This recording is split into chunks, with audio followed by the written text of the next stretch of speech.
ለምን ሰለማችሁ? አሁን አስራቢ ቸርች ወክዬ ሐዋሳ ኮንፈረንስ አለ። ያ ኮንፈረንስ ስለድ ስመጣው በቃ ኮንፈረንስ ሁለተኛ ቀን መንገድ ስንወጣ የዑመርን አርሲ መጽሐፍ እሱን ሰጠኛ በባለ ያለና ሰጠ አንዱ ሼኩ ሰጠና ለማቆሸሽ እኮ ነው የወሰድኩት። ለኮንፈረንስ ሐዋሳ በሄዱበት ድንገት አንድ ሼክ ጋር ይገናኙና መጽሐፍ ሰጡት።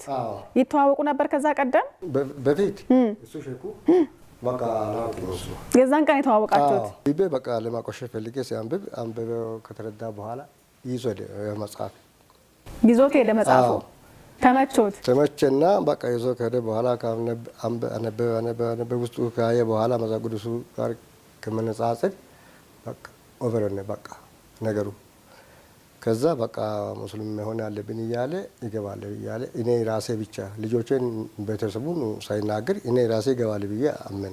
እሱ ከዲር ያለ እንግባ አለና እሱ ጋር ወደ 8 ወር አካባቢ ቆየን። እንሰልማል ብለ ሄደ ሼኮቹን ጠይቃል። እሱ በቃ ድሮም እዛ መስጊድ ውስጥ ያሉ ልጆች ይወስደዋል በእንት አድርጓልና አሁን ገብቶ በቃ ሊሆና በዲኮ ነው እያለ እንባሪ እኔ ሻዳ ለማንሳት ከዛ ከቆየ በኋላ አንድ ሼክ እዛ ዳላ ሀጅ ዑመር የሚል ጠርተን ከዲር ጋር መተን ሰለመን። ሱብሃንአላህ። ከዛ ነው ሙስሊምነት የገባው። ከገባ ወዲህማ ሃፒ በቃ ሃፒ ማሻአላህ። መጽሐፉ ምን አይነት ነበረ? ታላቅ ምክር ለአዲስ ትውልድ የሚል ታላቅ ምክር ለአዲስ ትውልድ እስካሁንም ማለት ነው።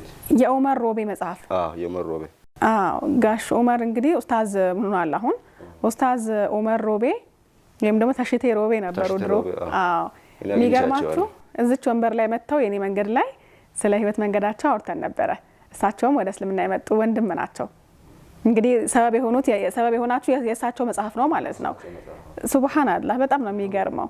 ተገናኝታችኋል ከኡስታዝ ጋር? እኔ ተገናኝቻቸዋለሁ። እሺ። በቀደም ወራቤ የሆነ ስልጣና የንጽጽር ሃይማኖት የሆነ ስልጣና ነበርና ወደዛ ሄጄ ነበርና እኔ እሳቸው ነበር ስልጣና የሚሰጡን። እዛም ነግሬያቸዋለሁ። በእሳቸው መጽሐፍ ሰበብ ነበር ወደ እስልምና የመጣ ነው ብዬ ነግሬያቸው በጣም ነበር ደስ ያሏቸው። በጣም ያስደስታል እንጂ ሱብሃንአላህ። እስኪ እንመለስ እንግዲህ ይሄንን መጽሐፍ እርሶ ሲወስዱ ቅድም አንድ ነገር ብለው ነበረ። እኔ ተቀብዬ ለማቆሸሽ እንጂ ፈልጌው አልነበረም ብለውኛል። ምኑ ነው የሚያቆሽሹት ጋሼ? ምንድነው ማቆሸሽ የፈለጉት እርሶ? ሙስሊሞች ለማቆሸሽ ፈልጌ እኮ በፊት ውስጡ ሳያይማ ምንም የለም። የሙስሊም መጽሐፍ ስለሆነ ብቻ ግን የሆነ ነገር አይጠፋውም ብለው ነው። አዎ በዛ ጥያቄን ወስዶ ለማቆሸሽ ፈልጌ እኮ ነው። ኋላ ላይ ግን ሲያነቡት ልቦ በነበሩበት ሃይማኖት ላይ እየሸፈተ መጣ ማለት ነው።